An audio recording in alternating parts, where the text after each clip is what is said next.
नमस्कार दोस्तों, मैं हूं ओम प्रकाश राठौर और बुंदेलखंड रिसर्च में आपका बहुत बहुत स्वागत है। आज हम मुस्करा में जो सार्वजनिक स्वास्थ्य केंद्र है, सामुदायिक स्वास्थ्य केंद्र, उसके भ्रमण पर हैं और यहाँ पे हम ओपीडी में आए हुए हैं। तो जो हीट स्ट्रोक है उसके विषय में हम चर्चा करेंगे। तो आइए मैडम के परिचय से शुरुआत करते हैं। मेरा नाम डॉक्टर मनोलिका वर्मा है। मैं एज अ मेडिकल ऑफिसर चिकित्सा अधिकारी के पद पर यहाँ पे पोस्टेड हूँ। और बस। जी मैडम, थोड़ा हमारे दर्शकों को अपना जो एजुकेशनल बैकग्राउंड है उसके बारे में थोड़ा संक्षिप्त में। हाँ, मेरी डिग्री MBBS है। मैंने अपना जो MBBS है वो Chhattisgarh institute of medical science Bilaspur से कंप्लीट किया है। मैडम, जैसे आज हमारे बुंदेलखंड में काफ़ी तापमान बढ़ रहा है, तो आप देख ही रही हैं कि बहुत ज़्यादा लू लगने की समस्याएं आ रही हैं लोगों में।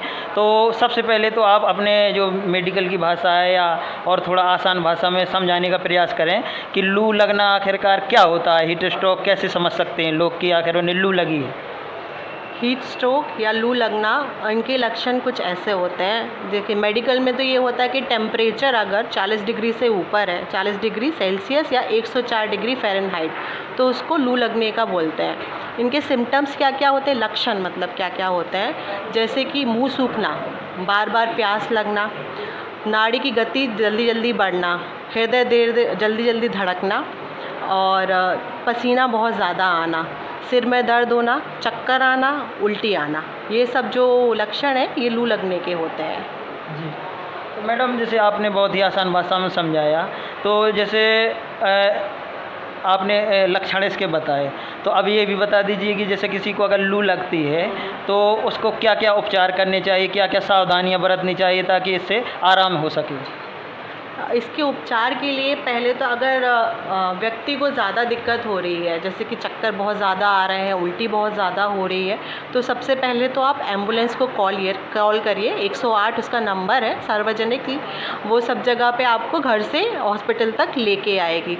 फिर जब तक आप एम्बुलेंस के लिए वेट कर रहे हैं या रुके हुए हैं, उतनी देर में आप क्या कर सकते हैं, जैसे कि उसको प्यास लग रही है तो उसको ठंडा पानी पिलाइए, उसको पंखे के नीचे रखिए, व्यक्ति को पंखे के नीचे रखिए।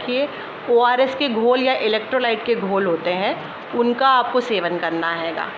और जैसे इलेक्ट्रोलाइट या ORS के घोल घर पे उपलब्ध नहीं होते हैं, तो उसके लिए आप क्या कर सकते हैं, पानी लीजिए, पानी में शक्कर डालिए और नमक डालिए, उसको घोल के पीजिए, उससे आपको काफ़ी राहत हो जाएगी।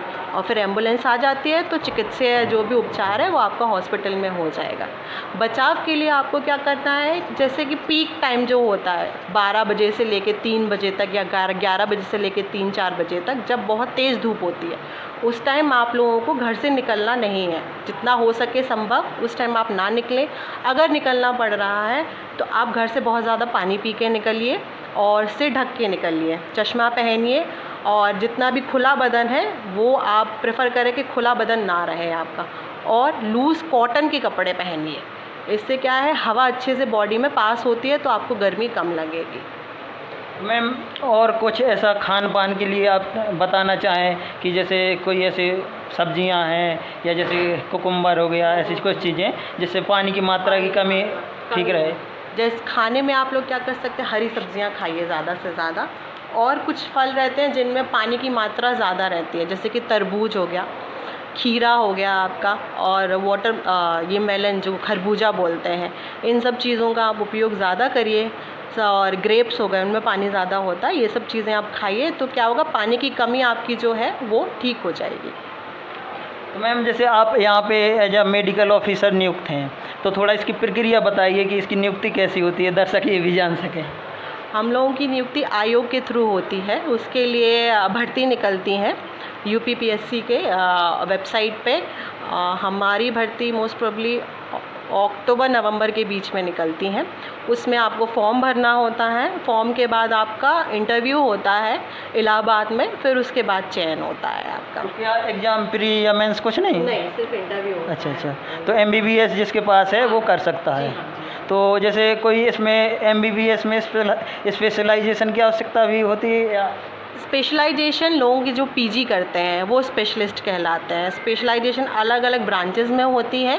वो नीट पीजी एग्ज़ाम होता है, उसके थ्रू आप स्पेशलाइजेशन करते हैं। जब वो आपका हो जाता है कंपलसरी, तो फिर आप इसमें भी पोस्ट भर सकते हैं। जो गवर्नमेंट हॉस्पिटल्स में जॉब निकलती हैं वो भी आयोग के थ्रू ही मिलती हैं या फिर एनएचएम के थ्रू संविदा पे मिलती हैं। उसके लिए आपको इंटरव्यू देना पड़ता है, फिर आपकी नियुक्ति जिला स्तर पे होती है।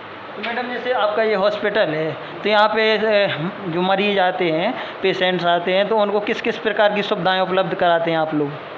यहाँ पे as a lady medical officer में यहाँ पे बेसिकली जो एएनसीज होती हैं, मतलब कि गर्भवती महिलाएं होती हैं, उनका उपचार करती हूँ। साथ ही बुखार, खांसी या बेसिक जो बीमारियाँ आजकल जो चल रही हैं, लू लगना हो गया या फिर चक्कर आ रहे हैं, बेहोशी हो गई है, झटके आ रहे हैं, और यहाँ पे डॉग बाइट के इंजेक्शंस भी लगते हैं। इन सब चीज़ों का इलाज यहाँ पे प्राथमिक जो भी उपचार होता है, एक्सीडेंटल कोई केस आ गया है तो उसका उपचार करना, कोई पॉइजनिंग का केस आ गया तो उसका उपचार करना, ये सब सुविधाएं यहाँ पे बेसिक सारी अवेलेबल है। मैडम थोड़ा ये भी आप बताइए कि जैसे मुस्करा है तो कस्बा है, तो यहाँ पे ये हॉस्पिटल है, जैसे ऐसे कितने प्रकार के हॉस्पिटल होते हैं? जैसे जिला स्तर पे एक अस्पताल होता है, उनमें बेसिक अंतर क्या होता है, थोड़ा ये भी बता दें। थोड़ा देखिए ऐसा होता है, सबसे पहले तो होता है आपका हेल्थ वेलनेस सेंटर, जहाँ पे सीएचओ पोस्टेड होते हैं, कम्युनिटी हेल्थ ऑफिसर। सबसे नीचे वही होता है लेवल पे। पहले वो प्राथमिक उपचार करते हैं। उसके बाद आपका आता है पीएचसी, जो होता है प्राथमिक स्वास्थ्य केंद्र, जो छोटे छोटे गाँवों में आपको मिलेगा। वहाँ पे एमबीबीएस डॉक्टर या फिर जो एमओसीएच डॉक्टर होते हैं वो पोस्टेड होते हैं। स्टाफ नर्सेस, फार्मासिस्ट और वार्ड बॉय, इन सब की पोस्टिंग होती है ये। उसके ऊपर आता है सामुदायिक स्वास्थ्य केंद्र सीएचसी, जो ये मुस्कुरा में या ब्लॉक लेवल पे जो होते हैं हॉस्पिटल्स, उनमें स्पेशलिस्ट डॉक्टर और एमबीबीएस डॉक्टर्स, इन सब की पोस्टिंग होती है। साथ में आरबीएस के वाले की भी पोस्टिंग होती है, जो राष्ट्रीय बाल सुरक्षा योजना के अंतर्गत जो बच्चे 0 से लेके 5 साल तक के जैसे कि कुपोषित बच्चे होते हैं, डिहाइड्रेटेड बच्चे होते हैं, उनका ट्रीटमेंट करने के लिए, और वो सरकारी स्कूलों में विज़िट करते हैं, बच्चों को बताते हैं कि किस तरीके से स्वस्थ रहना है, उनकी बीमारियां पकड़ के उन्हें हॉस्पिटल में रेफ़र करते हैं। फिर उसके बाद आता है डिस्ट्रिक्ट हॉस्पिटल, जो जिला स्तरीय हॉस्पिटल होता है। उसमें स्पेशलिस्ट डॉक्टर्स रहते हैं और एमबीबीएस डॉक्टर्स रहते हैं, बाकी का स्टाफ सारा रहता है। उसके बाद आता है मेडिकल कॉलेज, जो सबसे ऊपर होता है हमारे उसमें। उसके ऊपर होता है एम्स, जो सबसे हाईएस्ट रेफरल सेंटर होता है। ये एक हायरार्की होती है मेडिकल उसमें। तो आज हमने मैडम से बात की और हमें लगता है कि बहुत अच्छी जानकारी दी, और हमारे दर्शकों को भी इससे कुछ ना कुछ लाभ मिलेगा। तो हमारे वीडियो को ज़्यादा से ज़्यादा शेयर करें, सब्सक्राइब करें और लोगों तक भेजें। और मैडम का भी हम बहुत बहुत धन्यवाद करते हैं, उन्होंने अपना कीमती समय निकाला और हमें समय दिया। बहुत बहुत धन्यवाद मैडम।